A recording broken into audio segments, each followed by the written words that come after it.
ผีจำนวนมหาศาลออกมาจากทุกมุมของหมู่บ้านร้างหมุนวนรอบศาลเพียงตาก่อนรวมกันเป็นเงาขนาดใหญ่พลังอาถรรพ์โบราณปะทุออกมาจากพื้นฝูงผีรวมร่างเสร็จเงาดำเคลื่อนไหวราวกับมีชีวิตสัญลักษณ์เรืองแสงสีแดงผุดใต้พื้นศาลไม้เก่าโยกคล้ายถูกกดด้วยน้ำหนักของบางสิ่งที่มองไม่เห็น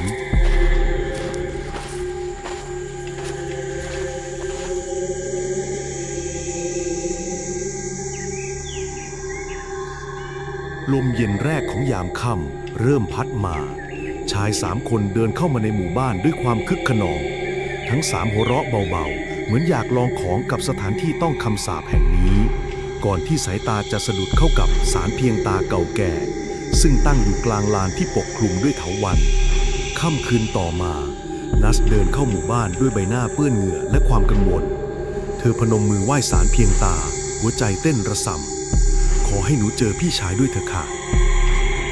ลึกเข้าไปในป่าด้านหลังหมู่บ้านหมอผีร่างผอมเดินเข้าไปในกระท่อม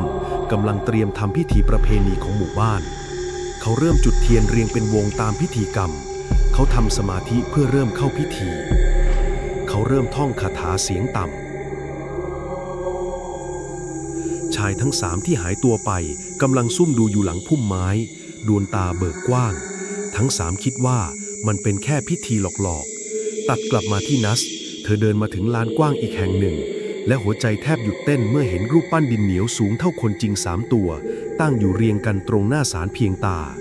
เธอจ้องมองรูปปั้นตัวกลางเดินเข้าไปช้าๆและพบว่ามันมีโครงหน้าคล้ายพี่ชายของเธออย่างน่าขนลุกเห็นหมอผีคนเดิมเดินออกมาจากเงาป่าแสงเทียนจากกระบะในมือเขาส่องให้เห็นสีหน้าเคร่งเครียดและอาบด้วยความเหน็ดเหนื่อยคนพวกนั้นพวกเขาล่วงรู้พิธีต้องห้ามเขาดูหมิ่นศาลเพียงตาหมู่บ้านนี้ไม่ใช่ที่ของคนแบบนั้นเขาหยุดก่อนเอ่ยช้าๆและตอนนี้พวกเขาต้องคืนสู่ดินและแล้วความโกรธของผีจำนวนมหาศาลออกมาจากทุกมุมของหมู่บ้านร้างหมุนวนรอบศาลเพียงตาก่อนรวมกันเป็นเงาขนาดใหญ่ฝูงผีรวมร่างเสร็จเงาดำเคลื่อนไหวราวกับมีชีวิตสัญลักษณ์เรืองแสงสีแดงผุดป้ายพื้นกลับไปซะเขาพูดด้วยเสียงแหบต่ำและอย่ากลับมาที่นี่อีกนัสพยายามถามแต่หมอผีสายหน้าอย่างสิ้นหวังนัสวิ่งสุดแรงเข้าป่าลมหายใจหอบถี่แต่เธอไม่กล้าแม้แต่จะหันกลับไปมองไฟฉายในมือส่องระหว่างต้นไม้ที่สูงเหมือนกำแพงใหญ่ปิดล้อมเธอเข้าไปเรื่อยๆ